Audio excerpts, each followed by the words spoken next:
What's up everyone? So until now, if you wanted to play virtual reality games and have the full experience, you needed to be tethered to a computer. Now with the Oculus Quest, you're wire-free and can spin and move around to your heart's content. The Quest originally came out in 2019 and offers two variants: 64 gigs for $400 or 128 gigs for $500. Personally, I went with the 128 gigs just so I would never have to worry about storage, but at this moment I've only used about 49 gigs. So if you're a casual user, then the 64 gig version should be more than enough for you, but if you never want to worry about storage or plan on downloading tons of movies and games, then having the extra headroom from the 128 version is very nice. Like I've mentioned, the Quest is a standalone VR headset, so it contains everything it needs to function, making it the first of its kind. With other VR headsets, you would have a wire hanging behind you, but now you're free to move around however you want with no worries. Inside this thing is a Snapdragon 835 processor, 4 gigs of RAM, and an Adreno 540 GPU. The main thing people are worried about when it comes to the Quest is the performance, and honestly the performance is pretty nice. Things usually run smoothly and hiccups are very rare. The whole experience from surfing the web to watching videos and playing all of your games will consistently be enjoyable. And obviously this is thanks to lots of developers adapting their games and whatnot so that they don't require too much power to run. The quality of the visuals isn't bad and is easily well off enough to make things very immersive.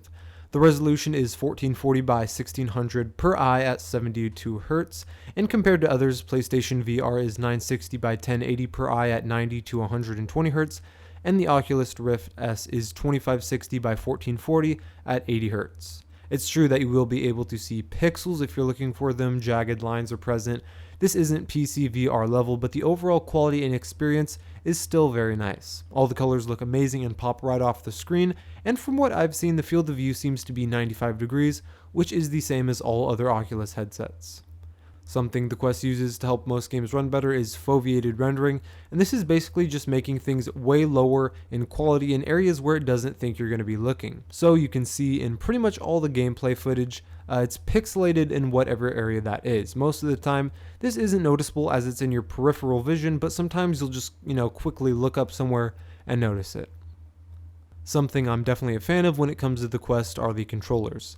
They're comfortable to hold for long periods of time, they have some texturized rubber to help them with grip, and they do come with wrist straps pre-installed, but personally I keep them off. The design also looks good, and I like the placement of all the buttons. You have your home button or menu button depending on if it's the left or right controller, the A and B buttons or X and Y buttons also depending on the controller. There's the joystick, and you'll be hitting all those with your thumb. You also have the trigger used by your pointer finger, and finally the grip button used by your middle finger. By using all these together, it makes picking stuff up, pressing stuff, and interacting with things feel pretty realistic. The vibration in the controllers also definitely adds to the immersion. They are powered by one AA battery each, and that'll last them a pretty good amount of time. The only thing that could be better is if that ring on the top of the controller were a little bit smaller or just wasn't there at all. If you're doing things where your hands are super close together, like cocking a gun, then occasionally you will bump the controllers together. The tracking accuracy for the controllers is amazing. Everything is always spot on. It's super smooth and there is very little latency. And while we're talking about tracking, how about that hand tracking? This is a newish feature that's been added to the Quest, and basically you can use purely your hands to navigate the menus, search the web, stuff like that, and if you use side quests, then there are some basic games out there to experiment with it. The hand tracking will auto-activate as soon as you set the controllers down, and honestly it's pretty darn cool. The feature has been updated since its original rollout and has definitely been improving. Obviously there are occasional bugs, but it's pretty decently accurate, and I have no doubt that this feature will continue to improve as time goes on. Something you'll notice with the Quest is that the game library isn't the biggest. Obviously there's new stuff coming in every little bit, but compared to PC VR there's a lot less options, although I think there are still a lot of great games available. I think something the Quest store is definitely missing though is more online multiplayer games and more games with a really great story and good sense of progression that just makes you want to keep grinding and grinding. But there's some stuff out there in almost every genre, and no matter what you're into, you'll definitely find something you like. Some of my personal favorites would be of course Superhot, easily one of the best, if not the best Quest game, Beat Saber, an absolute VR staple, I Expect You to Die, a very interesting puzzle game where you're a secret agent and you have to solve various things to beat the stage and advance the story, and Gadgeteer, another puzzle game where you use various pieces to get a little ball from one place to another. If you do happen to have a VR capable PC, then you can use Oculus Link, which basically lets you turn your Quest into a PC VR headset, giving you access to any PC VR games, infinitely opening up your choices. All you have to do is get a long USB Type-C cable that is compatible, and you're good to go. Or as it was announced a while ago, you can now use your default USB-C cable that comes with your Quest, which is super convenient. Something I was actually surprised with was how good the speakers are. The headset features positional audio and the quality is great. It also has great volume, and there's never been a time when I thought to myself, man, I wish this was louder. I play without earphones or headphones the majority of the time, but if you do want that extra boost in sound-based immersion, then you can plug in your stuff to the 3.5mm headphone jack located on both sides of the headset. And while we're here, let's take a look around this thing. On the front side, you have your Oculus logo, as well as 4 cameras and a microphone. If we look on the left side, besides the headphone jack, you have your USB Type-C charging port. On the right side, you have, again, besides your jack, your power button. And on the bottom, you'll find a slider for adjusting the headset to how far or close your eyes are from each other, as well as a volume rocker. The straps that go around your head are a thick rubber material, and you have a Velcro strap on top for loosening or tightening everything. These all do a great job at holding the headset securely on your face.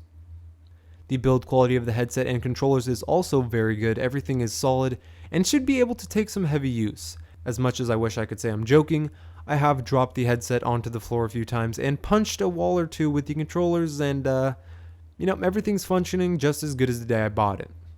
My only complaint would have to be that the Quest is definitely front heavy. It takes some time to get used to it or, build those neck muscles. But for like the whole first month, I would have to take short minute breaks every little bit until I got used to the weight. There are back-mounted battery packs that can help with this though. It also took me a bit to get used to being in VR. For the first few weeks, I would have to take breaks pretty frequently. Now I don't play a lot, but when I do, I can go for around 30 to 45 minutes, and then I need a little break. I think battery life is also something a lot of people are curious about when it comes to the whole standalone thing. On average, while playing games, I could usually get about 2.5 hours of use before it would die, which is good. The charging cable is also pretty lengthy, so if you want to charge and play at the same time, you can do that. For me, that battery life is perfectly fine, as I'm never really engaging in VR gaming sessions any longer than that. The Quest's operating system is based on Android 7.1.1, and we have recently received version 19 of the software. This update includes quality of life changes for playing with friends, if you have any, being able to take a screenshot with a controller, and some other little things. I think the Quest software is in a great place, and while there are things that could be done to better optimize the user experience, everything is already easy to navigate, flows well, and works as intended. The Oculus Quest is an awesome virtual reality headset that, compared to PC VR, trades some quality aspects for freedom and mobility. The Quest is super fun to use, and it's pretty well rounded. If you are looking for really great graphics, then you may want to go with PC VR, but if you're fine with just normal performance and want the freedom the headset gives you, then I think this is perfect for not only longtime VR users, but especially great for people where this is going to be their first real taste of VR. Thanks for watching. I have an upcoming video on a bunch of tips and tricks for Quest users, so make sure to sub for that as well as other upcoming videos. And as always, I'll see you guys in the next one.